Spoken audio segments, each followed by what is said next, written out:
HMPV વાયરસના ખતરા સામે ધોરાજી સિવિલ હોસ્પિટલનું તંત્ર સજ્જ થઈ ગયું છે। જોકે આ વાયરસથી ગભરાવાની જરૂર નથી, માત્ર સાવચેતીની જરૂર છે તેવું ડોક્ટરો જણાવી રહ્યા છે।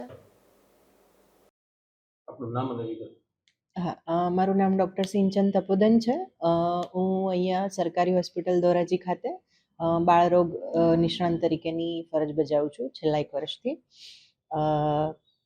આજે આપણે હ્યુમન મેટાન્યુમો વાયરસ વિશે જે હમણાં ચાલી રહ્યું છે, તો ધોરાજી ખાતે હજી સુધી એક પણ કેસ જોવા મળ્યો નથી। ઇવન ગુજરાતમાં પણ એક જ કેસ જોવા મળ્યો છે અને એ પણ હમણાં તાજેતરમાં આજના દિવસમાં જ ખુલાસો આવ્યો છે। ને એ પણ હ્યુમન મેટાન્યુમો વાયરસ જે ચાઇનાવાળો છે તે છે કે તે એના અંગે પણ હજી આગળ તપાસ ચાલુ છે। એના પૂરતા કોઈ પુરાવા છે નહીં। આ જે વાયરસ છે તેની અંદર એના કોમન લક્ષણ જે છે તે શરદી, ખાંસી, તાવ, ગળાનો દુખાવો એ જ છે। એટલે એક રીતે કહીએ તો ફ્લૂ છે નોર્મલ, એનાથી કંઈ ગભરાવાની જરૂર નથી। તેમાં જે મેઇન એનું જે એજ ગ્રુપ છે, તો બાળકો છે, જે નાના બાળકો 5 વર્ષથી નાના, એમાં પણ 6 મહિનાથી નાના, 12 મહિનાથી નાના, અને જે મોટા હોય કે એલ્ડરલી કહી શકાય, 65 વર્ષથી ઉપરના, અને જેની રોગ પ્રતિકારક શક્તિ ઓછી હોય, કે જેને સાથે કોઈ બીજી મોટી બીમારી હોય, જેમ કે અસ્થમા છે કે COPD છે કે એઇડ્સ છે, એ લોકોમાં થવાના ચાન્સીસ વધારે છે। પણ એમાં કંઈ ગભરાવા જેવું છે નહીં, કેમ કે એના કોમ્પ્લિકેશન્સ રેલી જોવા મળે છે, જવલ્લે જોવા મળે છે।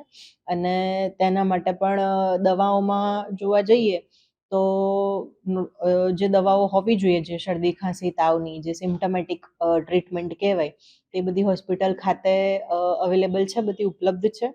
અને જો કંઈ એના ટેસ્ટ કે એવું કંઈ કરાવવાનું આવે તો નોર્મલ જે ટેસ્ટ થાય એ બધા તો થાય છે જ।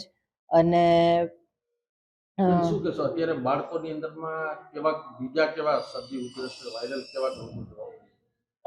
હાલ હમણાં જોવા જઈએ તો વાયરલ ડાયરિયા, શરદી, ખાંસી, તાવ પ્લસ ન્યુમોનિયા, એ હમણાં સિઝન પ્રમાણે, શિયાળાની ઋતુ પ્રમાણે એ બધા રોગ વધારે જોવા મળી રહ્યા છે। વાયરસથી સાવચેતી રાખવા માટે શું સલાહ? આ વાયરસથી સાવચેતી રાખવા માટે પહેલામાં પહેલું તો જે રીતે આપણે કોવિડમાં ધ્યાન રાખતા હતા તે રીતે વાયરસ જે ફેલાય છે તે હવાથી ફેલાય છે, એરબોર્ન છે, તો માસ્ક ને એવું પહેરવું જોઈએ। ફ્રિકવન્ટલી કોઈ પણ વસ્તુ અડતા પહેલાં કે બહારથી આવ્યા પછી, કે ડોર નોબ છે, દરવાજા છે, કે બસ છે, કે કોઈ બી વસ્તુ નડતા પહેલાં હાથ એ કરવા જોઈએ।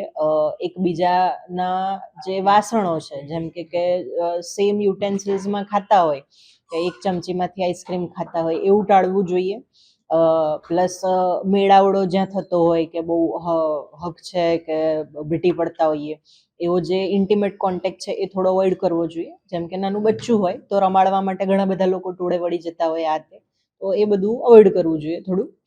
અને નોર્મલી જે છે તે માસ્ક, હાથ ધોવા અને થોડું હાઇજીન, એનાથી ઘણું બધું એને ઓછું કરી શકાય છે એનું સંક્રમણ।